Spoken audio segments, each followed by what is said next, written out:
Shalom Bapak Ibu Saudara, puji Tuhan kita kembali bertemu di podcast Pastor Ishak bersama seorang hamba Tuhan yang luar biasa yang seringkali saya dengar suaranya untuk dalam seminar juga membukakan sesuatu hal-hal yang baru bagi kita semua, yaitu Pastor Doni Tatimu. Puji Tuhan ya.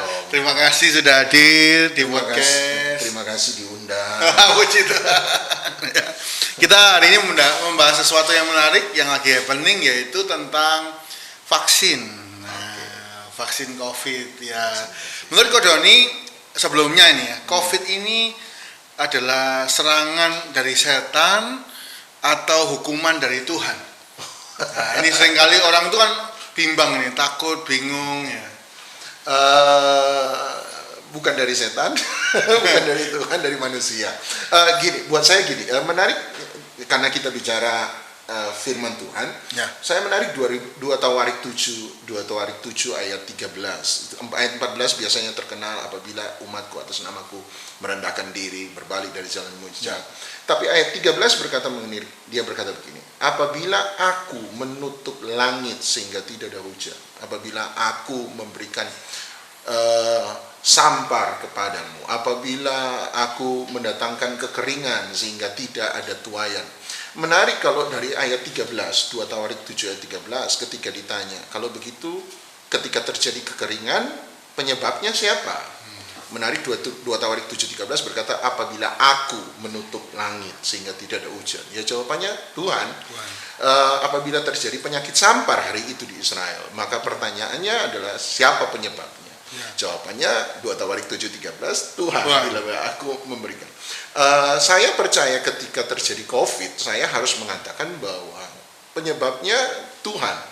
Tapi saya tidak bisa berkata bahwa Tuhan adalah kausa prima, penyebab langsung, penyebab utama mengapa terjadi COVID-19. Sebab ayat 14, 2 Tawarik 7:14 dia bilang, akulah yang menyebabkan kekeringan, akulah yang menyebabkan tidak ada tuaian, aku yang menyebabkan sampar. Tapi ayat 14 dia berkata, apabila umatku atas namaku merendahkan diri. Menariknya dia meletakkan pemulihan itu kepada umat Tuhan, kepada manusia. Jadi saya nangkapnya begini, kenapa remedinya, kesembuhannya diletakkan pada manusia, berarti Tuhan bukan penyebab langsung, tapi Tuhan adalah, manusialah penyebab langsungnya. Tuhan menjadi bagian dari penyebab sebab dia menentukan hukum-hukum alam, saya percaya. Ya kalau kamu tidak jaga alam dengan baik, kemudian terjadi banjir, ya memang ya Tuhan itu dalam aturan hukum alamnya Tuhan, dia yang menetapkan, ya makanya jadi begitu. Tetapi kan yang nebang pohon kan bukan Tuhan. Ya, betul. Penyebab langsungnya diletakkan kepada manusia. Dan saya dari awal COVID, bulan Maret, Februari minggu ketiga saya sudah buat Zoom dengan teman-teman. Dan saya berkata hal yang sama, bahwa ini adalah manusia.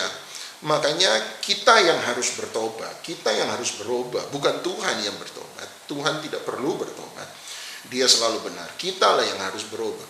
Buktinya Bill Gates sempat ramai, Bill Gates sudah bisa memprediksi 5 tahun sebelumnya, tahun 2015, bahwa apabila terjadi virus waktu itu Ebola, SARS, kemudian Ebola. Kemudian Bill Gates sudah bisa ngomong bahwa kalau kita tidak mempersiapkan diri sebaik-baiknya menghadapi virus Ebola ini, penyebarannya lewat sentuhan loh. Ya. Makanya tidak menyebar jauh, terjadi di pedalaman, bukan di kota besar. Bagaimana seandainya ada sebuah virus yang mediasinya bukan sentuhan tetapi udara, dan dimulai dari kota besar, padat penduduk. Dan ternyata kemudian 2020 terjadi, muncullah teori konspirasi Bill Gates masuk dalamnya. Makanya itu dia bicarakan di TED Talks. TED Talks dia udah ngomong bagaimana kita nggak pernah siap, dan ternyata benar kita nggak pernah siap.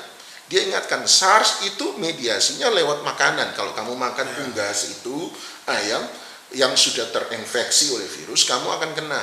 Iya, tapi bagaimana kalau itu mediasinya udara? Nah, buat saya adalah manusia itu kalau belum kejadian, seringkali ya kita itu nggak perhatikan dengan baik. Jadi kalau ditanya salah siapa secara langsung, saya harus berkata sebenarnya bukan setan, bukan juga Tuhan, sebab kita.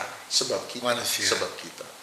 buat kita adalah ada hal-hal yang terjadi penyimpangan dalam perilaku sanitasi kita, kebersihan kita, cara kita makan, cara kita hidup, sehingga virus itu bisa berkembang dengan baik. Ya, menarik sekali. Nah, berarti kalau umpama kita ini adalah penyebabnya, apakah kita bisa menanggulanginya? Salah satunya lewat vaksin. Ya. Gimana menurut Pastor Doni? Saya percaya bahwa manusia diberi kemampuan nomor satu untuk beradaptasi. Makanya ada yang namanya herd immunity, jadi imunitas bersama. Ya. Tentu saja Tuhan sudah memberikan kemampuan tubuh untuk beradaptasi. Tapi buat saya, apakah itu bisa ditanggulangi dengan vaksin?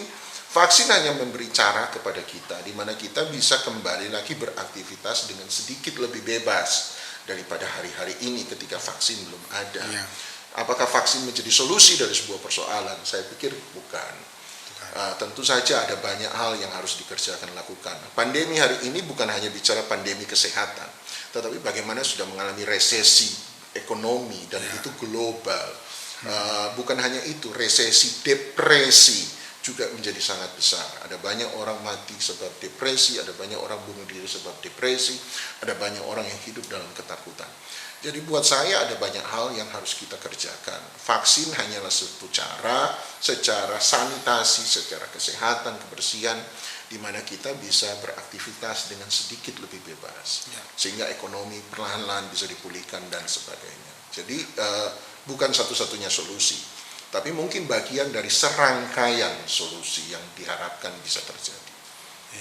Nah, kemarin itu sempat ada berita yang menarik, bahwa vaksin ini dikasih barcode. Wah, ini ya, dari katanya ini langkah-langkah menuju, wah ini pakai chip, microchip yang di Alkitab. Menurut Pastor Doni ini cocokologi apa memang seperti itu? Semua ada barcode-nya. Ya, ketika itu dipasarkan itu harus ada kode pengenal, dan kalau ada kode pengenal hari ini yang termudah adalah barcode dan QR. Mungkin perlahan-lahan akan berubah ke QR dan bagaimana, saya nggak tahu. Tapi itu adalah bagian dari sebuah produk ketika dilempar ke hadapan umum publik. Jadi buat saya, apakah itu ada chip? Buat saya seringkali sudah ada ketakutan-ketakutan berlebihan tentang end times, tentang akhir zaman. Ada orang bilang begini, kan vaksin cair, kalau chip kan benda padat, gimana memasukkan benda padat ke benda cair tanpa ketahuan kan gitu. Ya buat saya adalah terlalu, buat saya pribadi ya, terlalu ketakutan yang terlalu berkelebihan buat saya. Berarti cocokologi ya, terlalu dicocok-cocokkan. Cocok-cocokan. Karena lagi nanti barcode-nya dihitung kan, angka 666 kan nanti keluar lagi kan ya. Gitu. Iya, itu lebih pas lagi.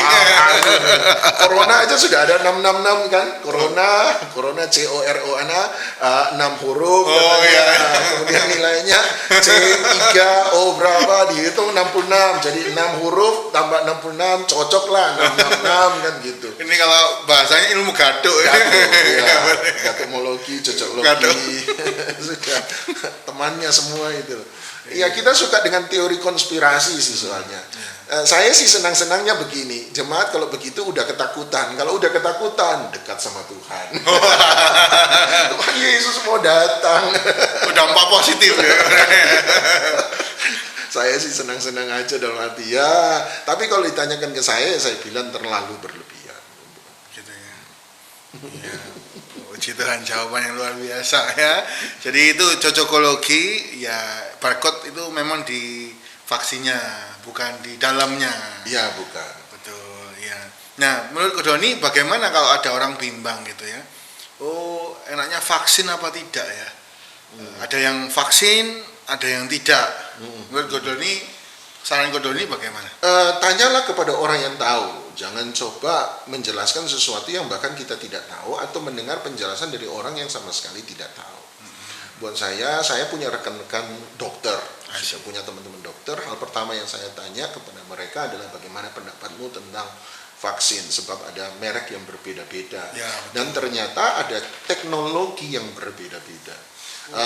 Jadi misalnya vaksin dari China punya teknologi yang lebih konvensional, vaksin dari Amerika punya teknologi yang baru yang beberapa teman dokter bahkan belum mengerti sama sekali. Jadi mereka memberi saran-saran, masukan-masukan.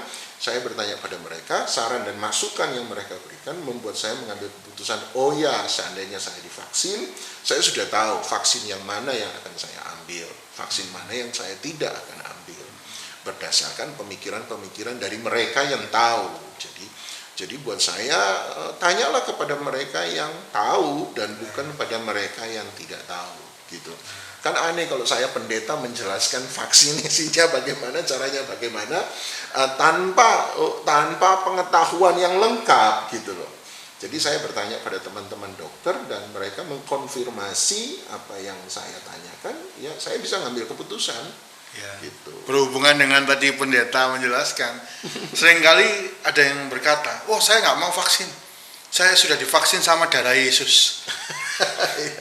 Udah masuk dalam darah ini pasti sehat. Ya, bagaimana? Itu sama ketika orang darah tinggi, kolesterol, makan lemak banyak-banyak, sucikan dengan darah Yesus. Ketika bilang hati-hati Pak, nanti kolesterol tinggi, jawabnya darah Yesus lebih tinggi.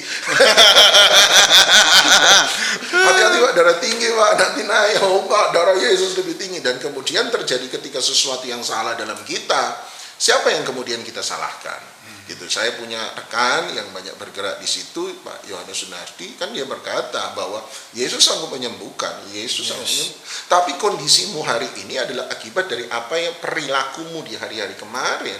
Kalau Tuhan Yesus sudah sembuhkan, dia selalu kan akhiri dengan dan jangan berbuat dosa lagi.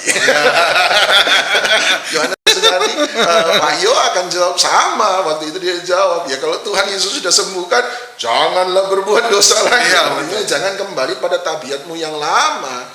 Ya kemudian kalau sakit lagi nanti Tuhan lagi yang disuruh menyembuhkan, lama-lama kan Tuhannya ngamuk juga. Dan ingat Tuhan itu bukan maha sabar, Tuhan itu panjang sabar. Oke, kalau panjang ada batasnya. Gitu. Musa yang bilang, sebab engkau panjang sabar. Musa nggak bilang engkau maha kasih, maha sabar. Dia bilang engkau maha kasih, panjang sabar. Sebab Musa tahu Tuhan ada ngamuknya. ada murka ya. Panjang, sabarnya panjang. Cuma ada batasnya bro. Iya betul, gitu. betul. Jadi buat saya ini guyonan. Tapi buat saya adalah ya kita harus ngerti bahwa hidup kita hari ini memang hasil dari perilaku kita hari kemarin. Ya. Jadi kalau menurut Pastor Doni, buat saya adalah kalau memang harus divaksin, itu mempermudah. Vaksin tidak mungkin bisa dipaksakan. Saya percaya itu. Pasti orang akan diberi pilihan untuk vaksin dan tidak vaksin. Tapi kalau kamu bisa vaksin, buat saya vaksin aja. Tentu saja ada kriteria, di atas usia sekian kan tidak bisa, di bawah usia sekian tidak bisa, kondisi ibu hamil tidak bisa. Pemerintah kan punya aturannya berdasarkan penelitian-penelitian yang pasti. Kembali lagi, kita itu bukan ahli di situ. Ya, betul. Makanya kan kita bertanya pada mereka yang ahli. Saya sudah bertanya, teman-teman dokter kemudian memberi jawaban, tidak ada persoalan dengan itu. Selama kamu gunakan apa yang mereka sarankan. Jadi buat saya ya no problem buat saya ketika harus itu. Darah Yesus lebih tinggi daripada sudah disucikan, divaksin oleh darah Yesus. Buat saya kita terlalu kebablasan istilahnya, terlalu kelewatan. Hal-hal yang seharusnya spiritual, kemudian kita tarik dipaksa menjadi sesuatu yang harus bersifat fisik gitu. Sementara di satu sisi yang seharusnya fisik jasmani malah kita buat jadi spiritual rohani.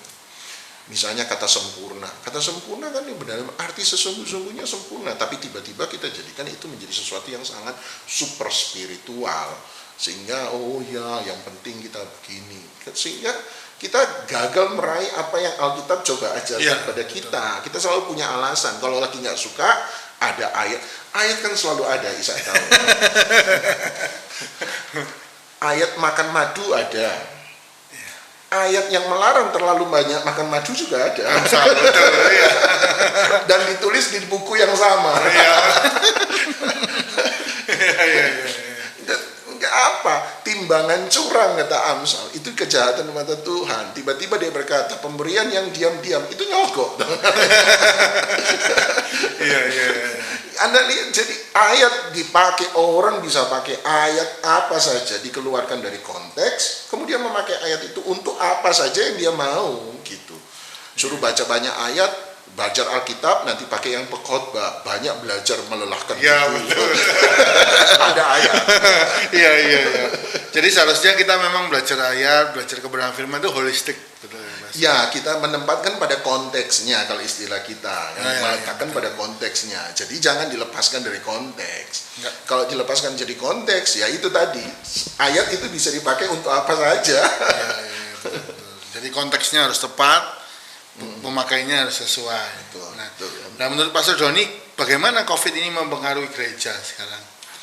Buat saya nomor satu, gereja buat saya tidak terlalu banyak terpengaruh dalam arti secara perubahan yang Tuhan mau. Nah ini buat saya ini kuat. Kalau tadi dia meletakkan remedinya, istilahnya pemulihannya diletakkan pada manusia dan bukan hanya manusia, umat yang atasnya nama kudus itu. Sejak dari awal COVID saya sudah bilang gereja mesti berubah. Gereja berubah bukan dari onsite menjadi online. Bukan soal itu. Tentu saja akan ada pelayanan-pelayanan yang kreatif seperti hari ini. Tapi yang paling penting adalah struktur dalam gereja, motivasi dalam gereja itu harus berubah. Kita melihat ketika ibadah besar itu menjadi sesuatu yang sangat terbatas hari ini. Ya. Gereja nggak pernah berpikir soal pemuritan, kembali kepada pemuritan. Bayangkan waktu awal-awal COVID ada begitu banyak orang yang ketakutan. Pertanyaannya adalah berarti firman Tuhan yang kita sampaikan tiap hari Minggu itu ternyata tidak efektif untuk membuat iman jemaat menjadi kuat. Sebab ada banyak orang ketakutan. Amin yang tiap hari Minggu itu ternyata hari ini ternyata enggak bisa buat mereka kuat menghadapi ketika ini menjadi ketakutan. Masuk pandemi ketakutan, mau muncul vaksin juga ketakutan. Betul. Berarti jemaat yang model apa yang hari ini kita hasilkan itu sekarang bisa terlihat dengan sangat jelas. Buat saya, gereja harus kembali pada hal yang paling esensi, hal yang paling mendasar, hal yang paling krusial. Pemuritan harus dikembalikan, penginjilan pribadi harus dikembalikan. Esensi gereja bukan pada gedung tetapi pada orang harus dikembalikan. Itu semua harus dikembalikan ulang supaya gereja benar-benar, ini kesempatan Tuhan beri supaya gereja menyenangkan Tuhan, kembali lagi ada pada jalurnya Tuhan. Pastor teman Pak Ishak juga ngerti, Pastor Ishak, teman kita Pak Indra Saputra pernah bilang gini, dia sementara membelokkan kita kepada hatinya dia. Dan saya suka waktu teman saya Indra bilang, dia Tuhan sementara membelokkan kita kepada hatinya dia. Dan buat saya itu yang terjadi hari ini. Kita akan lewati pandemi, pasti. Tapi persoalannya kita keluar sebagai orang yang berbeda, lebih baik, lebih dewasa, ataukah orang yang sama saja. Kidung Agung 8 ayat 5 bilang begini, siapakah dia yang muncul dari padang gurun, bersandar di bahu kekasihnya. Saya belajar satu hal, berarti tujuan dari padang gurun, tujuan dari sebuah krisis, tujuan dari masalah adalah membuat kita keluar sambil bersandar kepada kekasih hati kita Tuhan. Artinya hari ini kita belajar, kita kan nggak bisa bersandar pada nomor rekening bank kita. Hari ini kita nggak bisa bersandar pada pekerjaan kita, kemampuan kita, usaha kita, nggak bisa bersandar pada siapa-siapa. Hari ini memang adalah hari di mana kita belajar bersandar pada Tuhan. Saya setuju dengan teman-teman pindah pada Zoom meeting, pada online, tetapi persoalannya kan adalah seringkali hanya memindahkan ibadah yang ada di gereja, dipindahkan hari ini menjadi online. Buat saya itu bukan tujuan sesungguhnya. Tujuannya dia mau kita berubah hari ini adalah kembali kepada hal yang paling mendasar, esensi dari gereja. Gereja harus kembali bersandar pada Tuhan. Sungguh-sungguh banyak hal yang harus berubah, banyak hal yang harus berubah. Berarti ini istilahnya pemurnian gereja. Pemurnian gereja, reset gereja, teman saya bilang reset, dia sementara resetting kembali ke default system, kembali pada apa yang paling esensi dari gereja sesungguhnya. Waktu masuk masa pandemi saya langsung jelas bilang, gereja harus jadi gereja. Apa artinya gereja harus jadi gereja? Buat saya begini, Di masa-masa paling gelap, gereja diciptakan oleh Tuhan supaya menjadi terang di tengah-tengah kegelapan. Saya bilang aneh, ketika kegelapan itu datang, persoalan datang, tiba-tiba gereja adalah orang yang nomor satu bersembunyi, menjadi ketakutan. Makanya di awal-awal saya bilang begini, bantu yang kita bisa bantu, kerjakan apa yang kita bisa kerjakan. Tentu saja kita harus berjaga-jaga. Iya, saya bilang saya masih mendoakan orang di rumah sakit bulan Maret, April saya masih mendoakan. Itu kan takut-takutnya. Ya, betul. Meledaknya betul. Istri saya sampai berkata, sudahlah, saya bilang begini, saya tidak pernah berkata, undang saya. Tapi ketika mereka butuh untuk didoakan, saya berkata, Bapak bisa, saya mau hadir. Saya mau hadir. Saya bilang, saya akan berjaga-jaga, saya turuti semua protokol, pulang di rumah, cuci, mandi semua, pokoknya saya lakukan itu semua. Tapi saya bilang, saya pakai masker, tapi saya katakan satu hal. Ayat firman Tuhan berkata, sia-sialah penjaga berjaga di waktu malam kalau bukan Tuhan yang menjaga kota. Perlindungan saya letakkan bukan pada protokoler kesehatan yang saya lakukan. Saya lakukan itu semua, tetapi perlindungan saya letakkan pada Tuhan. Dan saya harus melakukan tugas saya sebagai seorang hamba Tuhan, menguatkan jemaat. Seandainya ada sesuatu terjadi pada saya karena saya melakukan itu, saya bilang itu resiko panggilan. Tentara kan jadi tentara ada resiko panggilan. Kalau perang, kamu mati di medan peperangan. Jadi dokter hari ini kan resiko panggilan. Kena COVID bolak-balik kan dokter, teman-teman dokter. Perawat kena bolak-balik mereka. Kenapa? Ya sebab itu risiko panggilan. Kamu mau lari, terus ngapain kamu jadi dokter? Kamu mau lari, terus untuk apa kamu jadi perawat? Kamu mau lari, kenapa kamu jadi pendeta? Kan gitu. Ya makanya kemudian terjadi kritik, pendeta cuma mau uangnya. Kan? Buat saya adalah, inilah tujuan kita jadi gereja. Ini sebabnya kita harus jadi gereja. Terang di tengah-tengah kegelapan. Kalau tadi bicara pemurnian, ada beberapa yang saya dengar seringkali gereja ini sedang diuji, motivasinya benar apa tidak. Bahkan ada gereja yang cenderung bisa meredup, bisa bahkan tutup untuk selamanya ya, karena pemurnian motivasi. Menurut Pastor Doni bagaimana? Buat saya Tuhan memurnikan bukan untuk menghancurkan. Dia memurnikan untuk menjadikan kita lebih baik. Makanya ada istilah Tuhan menguji, tapi Tuhan tidak mencobai. Sebab dia sendiri berkata, aku tidak pernah mencobai. Saya bilang, apa beda antara ujian dan cobaan? Ujian dan cobaan sebenarnya punya fungsi yang sama, menyatakan kesalahan seseorang. Kita diuji untuk melihat kesalahan kita, kekurangan kita. Kita dicobai juga untuk melihat kesalahan, kekurangan kita. Perbedaannya satu, motivasi dari ujian adalah ketika kita diketahui kesalahan kekurangan kita ini dibuat jadi lebih baik. Jadi ujian itu ada fungsinya untuk mengetahui kelemahan kita, tapi setelah kelemahan kita diketahui, motivasinya untuk apa? Supaya kamu bisa diajari lebih baik. Pencobaan, motivasi pencobaan berbeda dengan ujian. Ketika setan mencobai kamu, kelemahanmu dinyatakan. Ketika setan tahu kelemahanmu, dia menggunakan kelemahanmu untuk menghancurkanmu. Itu perbedaannya dia. Tuhan tidak mencobai, sebab Tuhan tidak menghancurkan kita. Tuhan menguji, memurnikan, supaya menjadikan kita lebih baik. Nah buat saya adalah ketika itu ujian dari Tuhan, seharusnya kita jadi lebih baik. Cuma persoalannya kan sekarang kita mau jadi lebih baik atau enggak. Gitu. Kita masuk pada dapur perapian yang dimurnikan itu atau tidak. Nah, sembunyi kan tidak membuat kita masuk ke situ.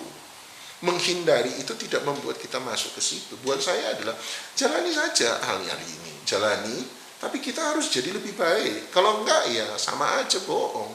Istilahnya kita melewatkan kesempatan untuk menjadi lebih baik. Gitu.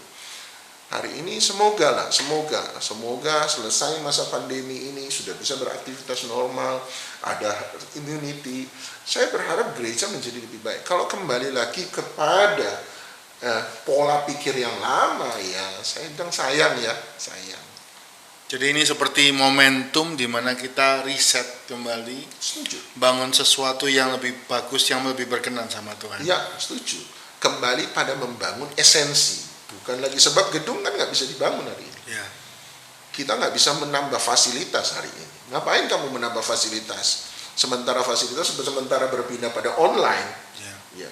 Jadi apa yang harus dibangun hari ini? Ya memang esensi manusianya yang harus dibangun, hubungannya dengan Tuhan yang harus dibangun. Hari ini kan kelihatan orang kalau ibadah Zoom dimatiin, YouTube dimatiin, orangnya tidak muncul, yang penting ada suaranya kan gitu. Seringkali hanya seperti itu. Ditanya dengar, perhatikan nggak? Nah, seringkali.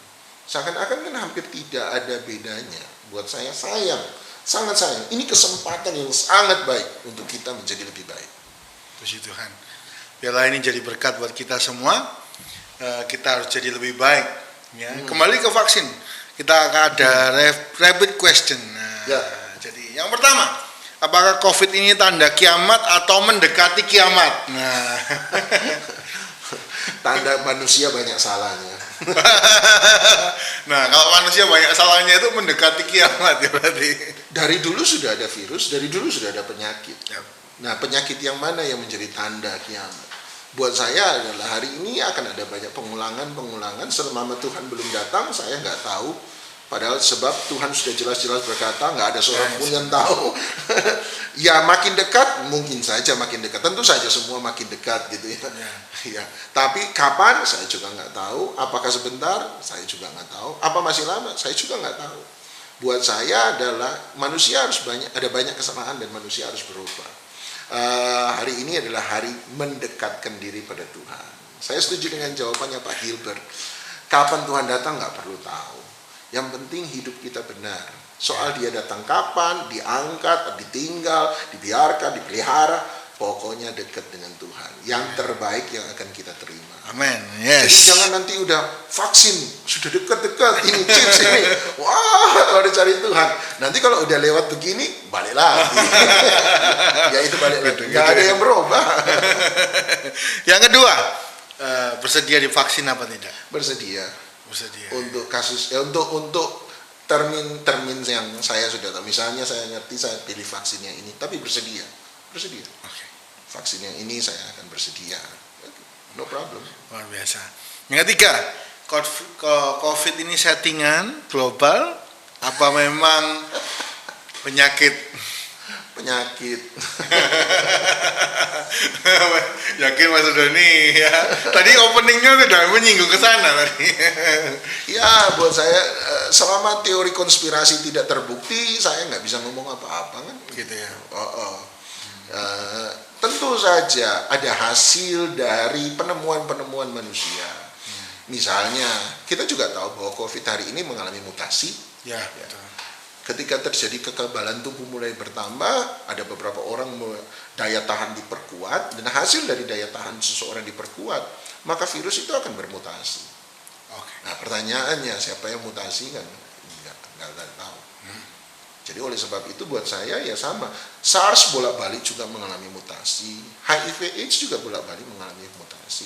Jadi memang virus akan bermutasi. Nah, manusia sekarang kalau kita virus bermutasi, masa manusia juga nggak ikut menjadi lebih baik, berevolusi jadi lebih baik. Buat saya itu yang paling penting. Oke. Tadi sampai ngobrol tadi sebelum take, saya dengar Pastor Doni ini pernah bekerja buka percetakan. Gitu. Saya mau tanya, sebenarnya mimpinya jadi pengusaha apa jadi hamba Tuhan? Udah dari dulu tahu jadi pendeta. Oh iya. Udah dari dulu ya. Waktu buka itu udah tahu ya Mas Doni. Udah tahu. Jadi dulu pekerjaan itu dianggap sampingan, pelayanan itu yang akan menjadi utama. Ya.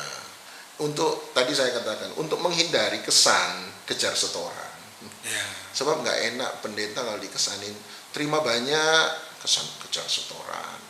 Kalau tidak terima banyak pelayanan, gak laku, kan gitu. Kita pendeta susah, gemuk, wah, bener-bener gak bisa tahan nafsu, kurus, gak beriman, dasi kegedean, persis kayak beruang sirkus, garis kekecilan, sok jadi anak muda, kan susah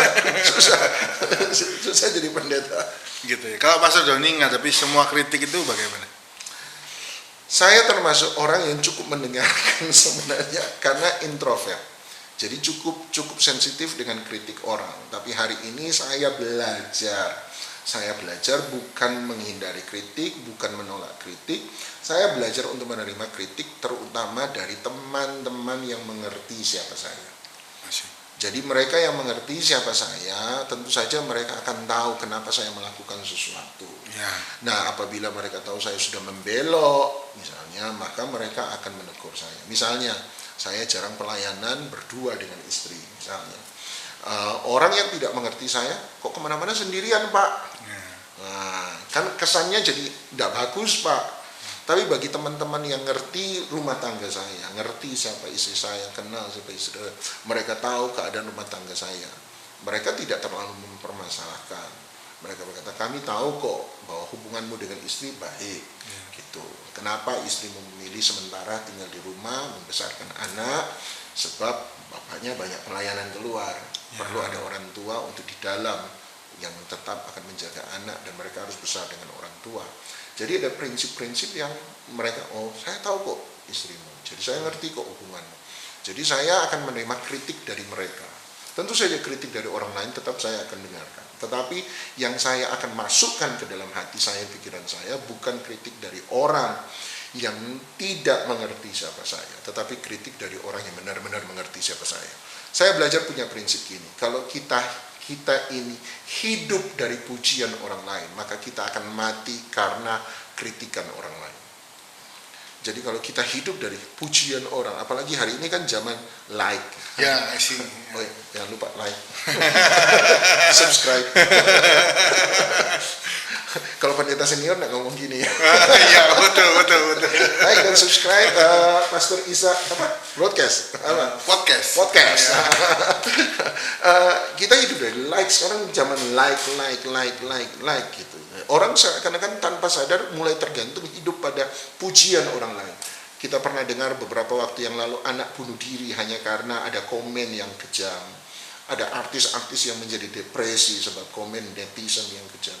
Memang gak mudah, tapi hari ini saya belajar bahwa kalau kita hidup dari pujian orang lain, maka kita akan mati dari cercaan mereka. Jadi ketika mereka tidak memuji, kita itu menderita. Makanya oleh sebab itu kita harus tahu bahwa memang popularitas kita nomor satu di hadapan Tuhan, bukan di hadapan manusia. Tapi sekali lagi itu tidak mudah, terutama seperti saya yang lebih introvert, itu tidak mudah. Ya.